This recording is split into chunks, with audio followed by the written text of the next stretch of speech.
안녕하세요. 당신의 노후 준비를 돕는 연금 왕 무드셀러입니다. 퇴직을 앞둔 분들한테 국민연금이라는 게 이제 소중한 노후 생활비 재원이라고 할 수 있는데요.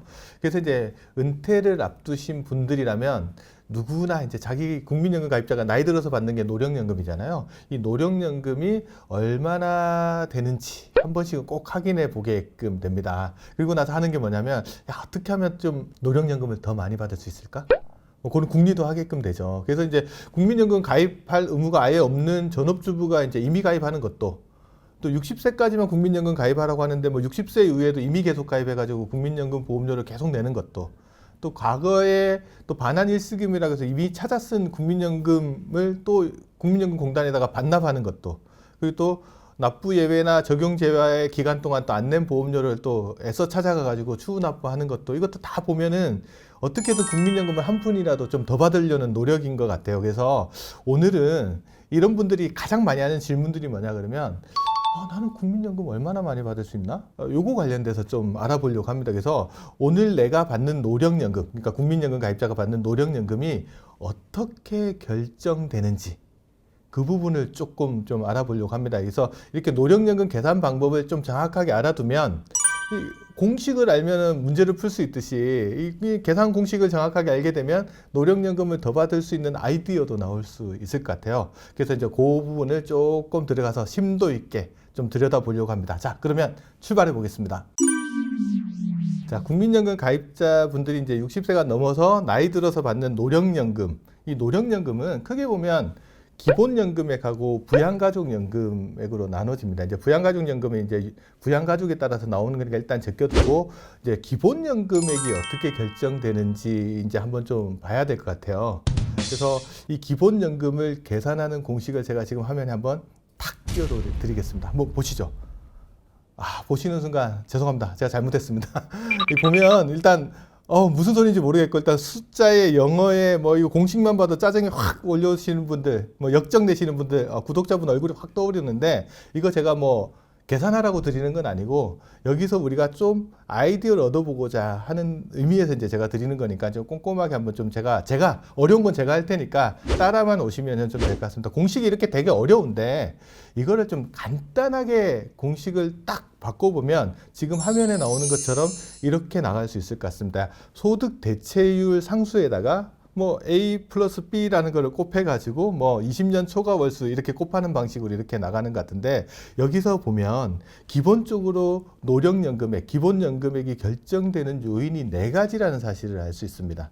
첫 번째가 제일 앞에 있는 소득 대체율, 그 두 번째가 A값, 그 다음에 B값, 그 다음에 뒤에 뭐 20년 초과 월수라고 되어 있는 거 보니까 가입기간. 그래서 소득 대체율, A값, B값, 가입기간, 이 4가지 요소에 의해서 국민연금, 자기가 받는 국민연금액이 결정되거든요. 그럼 먼저 이제 제일 중요하다고 할 수 있는 소득 대체율부터 이제 한번 좀 살펴보도록 하겠습니다. 소득 대체율 뭐 많이 들어본 것 같아요. 어렴풋하게 의미도 알 수 있을 것 같은데, 소득 대체율이라는 건 뭐 쉽게 말하면 자기가 생애 기간, 그러니까 근로하는 기간 동안 벌어들였던 소득의 평균값 있잖아요. 그 평균 대비해서 연금을 얼마나 많이 받느냐, 자기가 근로기간 동안의 소득을 연금으로 얼마나 대체할 수 있느냐, 이 비율을 우리가 소득 대체율이라고 보시면 되는데, 국민연금에서 소득 대체율이라고 할 때는 기본적으로 국민연금 가입 기간을 40년을 내는 것을 전제로 합니다. 40년이면 솔직히 말해서 한 20살부터 60세까지 꼬박 내야 되는데, 사실상 이제 대학 졸업하고 취업해가지고 60세까지 일한다고 하더라도 40년 안 되는 경우들이 좀 많아서 이게 현실감 있냐 이런 질문들을 하시는 경우도 있는데, 여하튼 여기서는 국민연금 소득 대체율은 기본적으로 한 40년 정도 국민연금을 가입한 걸 기준으로 해서 산출한다라는 것 정도면 일단 기억을 해 두시고요. 그러면 도대체 내 생애 소득 기간의 몇 %를 연금이 대체해 주는 걸까? 그 소득 대체율은 도대체 얼마인 걸까? 거기에 대해서 한번 이야기해 보겠습니다. 국민연금이 우리나라에 도입된 게 1988년도거든요. 처음에 도입될 때 국민연금의 소득 대체율은 70%. 어마무시하게 높았습니다. 70% 수준으로 이제 산정이 되어 있었는데, 이게 계속 70%로 유지되어 왔으면 우리가 연금 꽤 많이 받을 수 있어서 좋았을 텐데, 이게 좀 바뀝니다. 1999년도에는 이 소득 대체율이 표에서 이제 보시는 것처럼 70%에서 얼마로 떨어지냐 그러면 60%로 낮춰집니다. 그리고 이게 2008년도가 되면 다시 한 번 더 낮춰져 가지고 50%로 떨어져요. 그리고 2008년도 이후부터는 매년 0.5%포인트씩 계속 조금씩 낮춰집니다. 언제까지 낮춰지냐? 2028년까지 낮춰집니다. 그러면 2028년도가 되면 40% 수준이 되거든요. 그러면 2028년도 이후에는 40% 수준을 이제 계속 유지하면서 갑니다. 그래서 우리가 보통 언론 같은 데 보면 국민연금 소득 대체율이 40%다.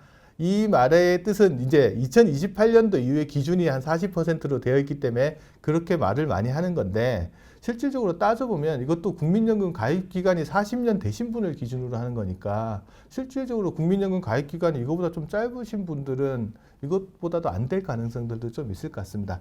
다시 이제 표 한번 보시면 소득 대체율 옆에 보면 제가 상수라고 적혀 있는 게 있습니다. 이게 뭐냐면 소득 대체율을 이만큼 내게 하려면 자기 소득의 몇 배 정도로 곱해줘야 되는지에 대한 숫자라고 보시면 되니까 그림 숫자를 한번 보시면 98년도까지는 2.4배를 곱하다가 99년도부터 2007년까지는 1.8배만 곱하다가 그 이후에는 점점 낮아져서 2028년 이후에는 1.2배만 곱하니까 같은 돈 내고 앞으로 갈수록 연금을 좀 적게 받는 구조로 되어 있구나라는 것들을 어느 정도 짐작은 하실 수 있을 것 같아요. 최근 반환일시금을 반납하는 분들이 많은 것도 소득 대체율에 그 이유가 있었던 것 같네요. 장수르님께서 정확하게 좀 지적을 해줬는데 반환일시금이 뭐냐라는 것들을 이제 조금 알아볼 수 있거든요.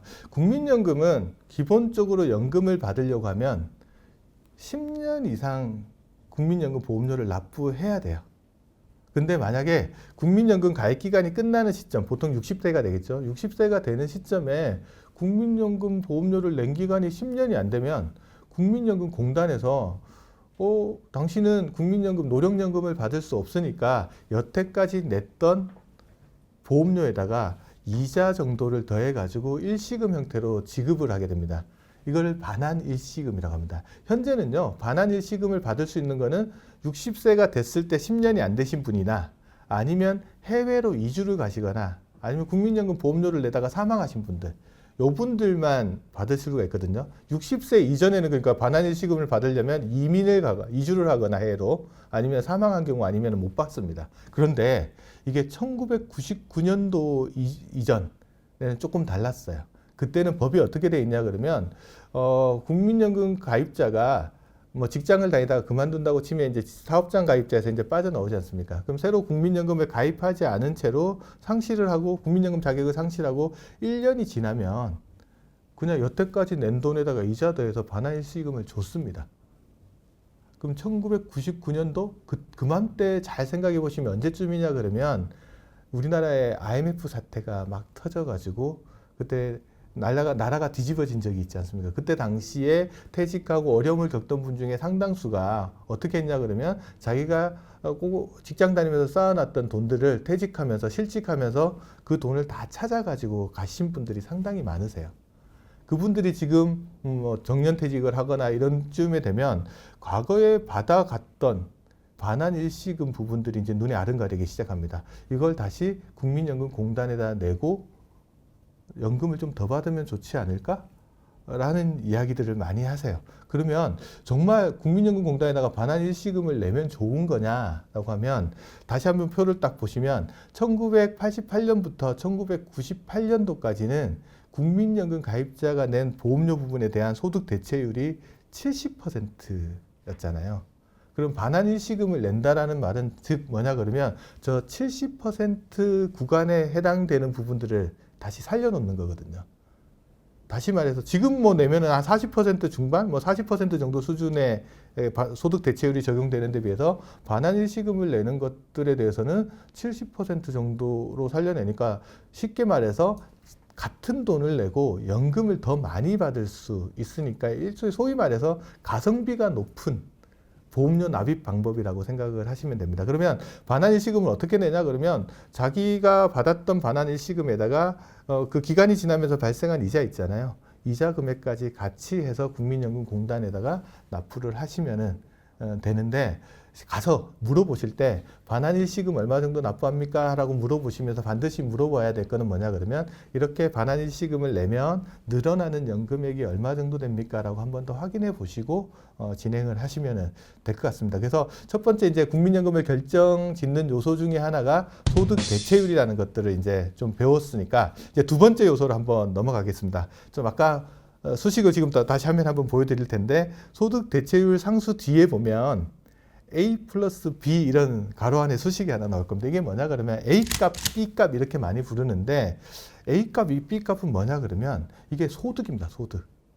소득인데 A하고 B가 차이 나는 건 뭐냐 그러면 A값은 그냥 소득이 아니고 재소득이 아니고요. 누구 소득이냐면 국민연금 전체 가입자의 평균 소득이라고 보면 됩니다. 내 소득 말고 국민연금 전체 가입자의 평균 소득인데 이거 어떻게 산정하냐면 제가 만약에 올해 연금을 수령한다 그러면 연금 수령하기 직전 연도부터 3년간의 국민연금 전체 가입자의 소득의 평균값을 구한 거를 우리가 A값이라고 하고 그걸 기준으로 연금액이 산정된다라고 보시면 돼요. 그러면 2020년 12월 달부터 2021년 올해 11월까지 퇴직하시는 분 같으면 연금 산출할 때 적용되는 A값이 얼마 정도 되냐 그러면 253만 9,734원 정도가 됩니다. 그러니까 국민연금 가입자 전체 평균 정도가 한 1년에 한 250만 원 내외 정도의 소득이 있다라고 해도 좀 무방하게 생각하실 수 있을 것 같아요. 그래서 한 253만 9,734원이 일단 A값이다. 이거는 국민연금 전체 가입자의 평균 소득이고 이거는 매년 이렇게 발표를 하는데 조금씩 상승한다는 것들을 볼 수 있습니다. 그러면 A값이 국민연금 전체 가입자의 평균 소득이라면 B값은 뭔가? B값은 뭐냐면 자기 겁니다. 자기 거. 자기의 국민연금 납입한 기간 동안의 평균 소득이라고 보시면 될 것 같아요. 이거 어떻게 산정하냐 그러면 예를 들면 저 같은 경우는 1997년도부터 사회생활을 시작해가지고 회사 생활을 하고 있거든요. 1997년도에 급여를 받은 것들에서 제가 국민연금 보험료 냈을 거 아닙니까? 97년도, 98년도, 99년도 이렇게 해서 계속 국민연금 보험료 냈는데 그 각 기간에 내 소득을 평균해서 낸다. 라고 생각을 하시면 될 것 같아요. 근데 조금 생각해 보면 이런 생각 드실 수 있어요. 1997년도에 100만 원이랑 지금 100만 원은 다르잖아요. 근데 평균 내버리면 너무 작아지는 문제가 있거든요. 그래서 이 문제를 해결하기 위해서 어떻게 하냐면 예를 들면 1997년도에 100만 원을 지금 현재 시점 얼마인지 계산을 해줘야 돼요. 그럼 지금 화면에 나가는 표를 한번 보시면 제가 1997년도에 여기 보면 재평가율이라는 게 돼 있는데 2.261 이렇게 나와 있습니다. 그러면 이 말은 무슨 뜻이냐 그러면 그때 당시 100만 원 소득이 있었으면 그걸 지금 얼마로 보냐면 226만 1,000원으로 본다는 거예요. 쉽게 말해서 물가상승률 반영해가지고 현재 가치로 한 다음에 다 과거 소득을 지금의 가치로 다 만들어 놓은 다음에 평균을 내야 좀 억울하지 않을 것 같거든요. 그래서 B값은 내 전체 소득이다라고 보시면 될 것 같습니다. 그러면 다시 수식을 한번 보시면 A 더하기 B를 해요. 그러면 A값은 국민연금 전체 가입자의 소득이고요. B값은 제 소득이에요. 그걸 가지고 연금을 결정한다라는 말의 뜻은 자 이렇게 한번 생각해 볼게요. B값, 제 소득이 국민연금 전체 가입자 소득보다 작아요. 작으면 A값이 저한테 좀 도움을 줄 거 아니에요. 그러면 실질적으로 내가 국민연금 보험료 냈던 것보다 더 많은 연금을 받을 수 있는 구조가 상대적으로 더 많이 받을 수 있는 구조가 되겠죠. 반대로 B값, 제 소득이요. 국민연금 전체 가입자보다 좀 많으면 이 두 개 평균 내버리면 상대적으로 좀 덜 받게 되는 구조가 될 거 아니에요. 이 같은 방식으로 국민연금은 같은 세대 내에 있는 소득을 재분배하는 기능들을 가지고 있습니다. 그래서 국민연금을 연금이라고 부르는 이유는 이렇게 소득을 재분배하는 기능들을 가지고 있기 때문에 이제 연금이라고 이야기를 하는 것 같아요. 그래서 A 플러스 B라고 되어 있는 것들을 보시면 이게 국민연금 전체 가입자 소득하고 내 소득을 좀 평균해서 이렇게 해서 연금액을 산출한다라고 이제 기억을 하시면 될 것 같아요. 그러면 보험료를 적게 낸 사람이 상대적으로 연금을 더 받아간다는 얘기가 되네요. 정확하게 말씀하신 건데 이거를 그냥 말로 설명하면 잘 이해가 안 되시니까 제가 표를 하나 보여드릴 텐데 이게 국민연금공단에서 발표하고 있는 노령연금 예상 월액표라는 표입니다. 잘 보시면 이게 뭐냐면 이거는 이제 2021년도 1월 달에 국민연금에 가입한다라고 가정을 해볼게요. 그래서 이제 기준소득 월액이 월 100만 원 받으시는 분 있잖아요. 그러면 9% 보험료 내니까 9만 원 정도 보험료를 낼 겁니다. 9만 원씩 보험료를 10년간 내시는 분이 노령연금으로 얼마를 받는지 계산을 해봤더니 18만 3,180원 정도를 받습니다. 그런데 소득이 한 400만 원 정도 되시는 분은 보시면 연금보험료가 9%니까 한 36만 원 정도 내지 않습니까? 이거 10년간 내면 얼마를 받냐 그러면 33만 8,430원 정도를 받습니다. 자 보시면 연금보험료는 9만 원에서 36만 원이면 한 4배 정도 차이가 나는 걸 볼 수 있는데 이 사람이 받는 노령연금 수령액은 보면 18만 3천 원하고 33만 8천 원을 비교해 보면 채 2배가 안 되는 걸 볼 수 있을 것 같아요. 보험료는 소득에 따라서 한 4배 가까이 늘어났는데 실질적으로 연금액을 비교해 보면 2배가 채 안 늘어나거든요. 이게서 보면 아 그렇구나. 상대적으로 소득이 적으신 분들이 좀 더 많이 받아가는 구조로 되어 있다. 이게 A값하고 B값을 평균을 내서 연금을 결정하기 때문이라고 보시면 될 것 같아요. 아, 이미 가입하는 분들이 보험료를 적게 내는 것도 다 이유가 있는 거네요? 그렇죠. 딱 이 표를 보고 나면 만약에 전업주부분께서 국민연금공단에 가서 나 국민연금 보험에 가입할 겁니다. 그러면 공단에서 보험료는 얼마나 내시겠습니까? 결정하거든요.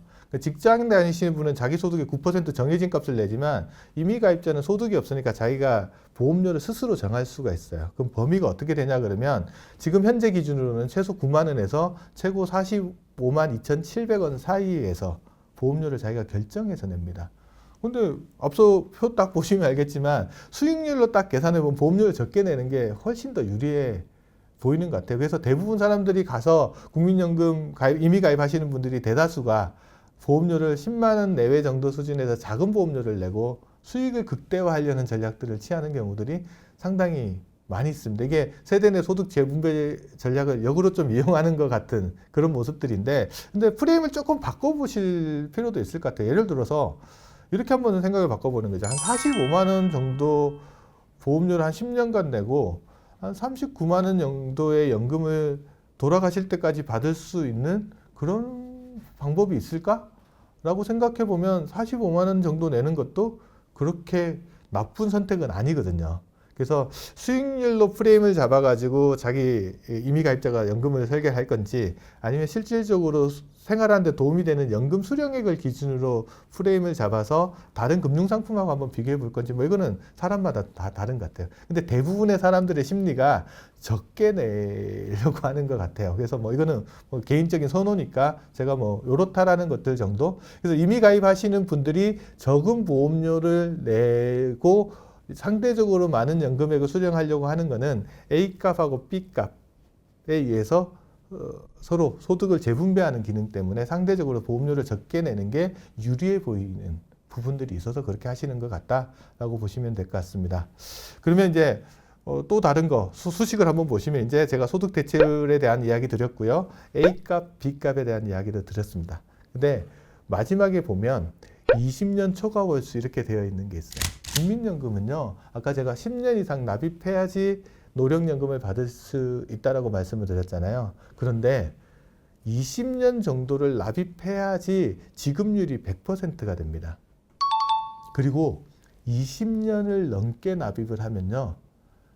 1년을 납입할 때마다 가입기간이 1년 늘어날 때마다 어떻게 되냐 그러면 연금액이 다른 조건이 동일하다는 가정에서 연금액이 5%씩 증가하게 돼 있어요. 그래서 저 수식을 보시면 20년 초과 월수 앞에다가 0.05라고 꼽혀놓은 거는 5%씩 가입기간이 20년이 넘어갈 때마다 5%씩 연금액이 올라가는 구조로 되어 있다. 그러면 연금을 많이 받으려면 어떻게 해야 되겠습니까? 가입기간을 늘리는 게 해답일 것 같아요. 그래서 사람들이 그동안 납부 예외 기간이나 적용 제외 기간 동안 안 냈던 보험료를 애써 찾아가서 추후 납부하시는 분들 있잖아요. 가입 기간 늘리려고 하는 거죠. 그다음에 임의 가입을 통해서 가입 기간을 안 냈던 기간 위에 안 낼 수 있는 기간을 내거나 60세 이후에 임의 계속 가입해서 이제 가입 기간을 계속 늘리려는 것들 이유도 보시면 20년 초과되는 1년 가입 기간 1년 늘어날 때마다 상대적으로 보험료가 한 5% 가량 늘어나는 구조를 가지고 있기 때문에 물론 A값, B값의 크기에 따라서 실제 늘어나는 금액 부분들은 5%보다 많을 수도 있고 좀 적을 수도 있으니까 그거는 감안하더라도 한 평균적으로 그 정도 범위의 연금액이 늘어날 수 있으니까 이제 가입 기간을 늘리려는 전략들 같은 것들도 씁니다.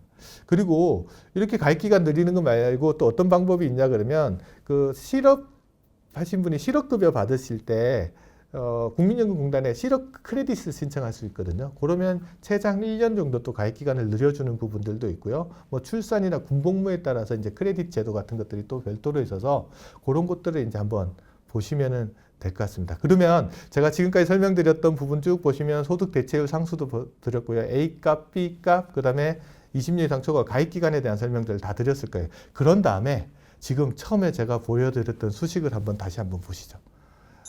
그때는 까맣게 잘 모르던 수식이 이제 조금 보이실 것 같아요. 그래서 앞에 첫 번째 질문 2.4라고 되어 있는 게 아까 소득 대체율 상수라고 했죠. 그러니까 이때는 1988년부터 1998년 사이에 소득 대체율이 70%일 때는 2.4배를 해줬다.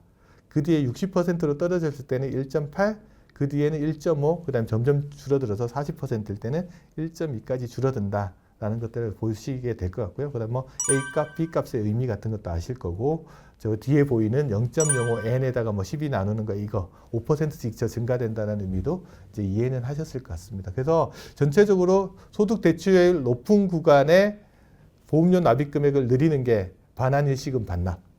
그 다음에 A값, B값의 차이를 이용해서 우리가 임의 가입할 때 보험료를 정하는 것. 그 다음에 가입 기간을 늘리기 위해서 하는 게 이제 추후 납부 또는 임의 계속 가입 이런 방법들을 써서 내 연금액을 늘리는 방법들을 한번 생각해 보실 수 있을 것 같습니다. 자녀와 배우자가 있으면 노령연금 더 받을 수 있지 않나요? 맞습니다. 제가 이거 그냥 넘어가려고 했는데 또 원희님이 강하게 지적을 해주시는데 아까 국민연금, 그러니까 노령연금을 정할 때 기본연금 말고 또 하나 더 있는 게 부양가족연금이라는 게 별도로 있었어요. 그럼 부양가족연금을 받는 부분들에 대해서 또 이야기해 주시는 것 같은데 그러면 부양가족이란 도대체 누구냐? 부양가족은 일단 배우자. 그 다음에 자녀 중에서 만 19세 미만이거나 장애 등급 2급 이상인 자녀. 또는 부모 중에 60세 이상이거나 장애 등급 2급 이상인 부모님, 이분들을 이제 우리가 보면 부양가족이라고 이야기를 합니다. 그러면 부양가족 한 명당 얼마 정도 연금을 더 주느냐, 부양가족 연금으로 배우자 같은 경우는 26만 3,060원 올해 기준입니다. 그리고 자녀 부모는 한 명당 17만 5,330원. 이렇게 많이 줘 그런다. 이거 연간 그렇다는 겁니다. 나누기 12 하면 한 달에 받는 돈은 그렇게 많지는 않아요. 뭐 이거 가지고 무슨 또 부양가족 연금 줬다고 생색내느냐 이렇게 이야기할 수 있는데 여하튼 이만큼은 더 준다라는 것들. 그래서 우리가 받는 노령연금액은 기본연금액하고 요 부양가족 연금액을 합친 부분들을 가지고 우리가 노령연금을 받는다라고 이제 기억하시면 되겠습니다. 그래서 요 상식을 알고 이제 자기 노령연금액을 한번 보시면 내 연금액이 이런 방식으로 결정됐거나 하고 이해를 하실 수 있을 것 같습니다. 오늘 들으신 내용이 도움이 되셨으면 좋아요 꼭 눌러주시고요. 아직 구독 신청하지 않으신 분들은 구독 신청 버튼 눌러주시고요. 또 알림 설정하셔서 좋은 정보 오실 때마다 즉시 또 보실 수 있었으면 좋겠습니다. 감사합니다.